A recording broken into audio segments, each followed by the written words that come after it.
My little boy has been coming to me when he's trying to do something and saying I can't do this.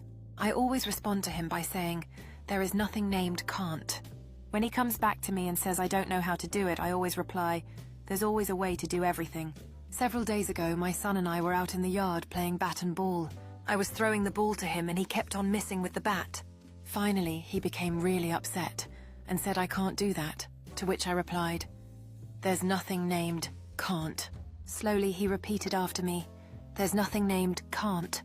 Then I said, hold the bat, and I threw the ball. He hit the ball and then said, there's nothing named can't.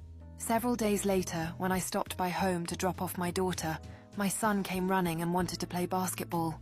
When I said that I had to go back to the office to do some work, he insisted that he wanted to play ball with me then. When I again replied that I had to go to the office, he said, there's nothing named can't. Do you see the point?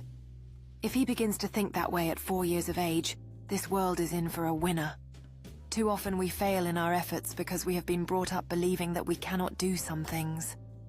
The people who change the world are people who have taken impossible out of their dictionaries. The men and women who make changes in history are those who come against the odds and tell the odds that it's impossible for the odds to stop them. A man cannot discover new oceans unless he has the courage to lose sight of the shore. For nothing is impossible with God. Luke 137. This young boy embodies a spirit of endless potential, already dreaming big at such a tender age. The words of those who inspire and uplift often echo through generations, reminding us that every challenge can be turned into an opportunity. In a world where doubts can creep in, the stories of those who have dared to dream serve as guiding lights, illustrating that courage is key to discovering new horizons.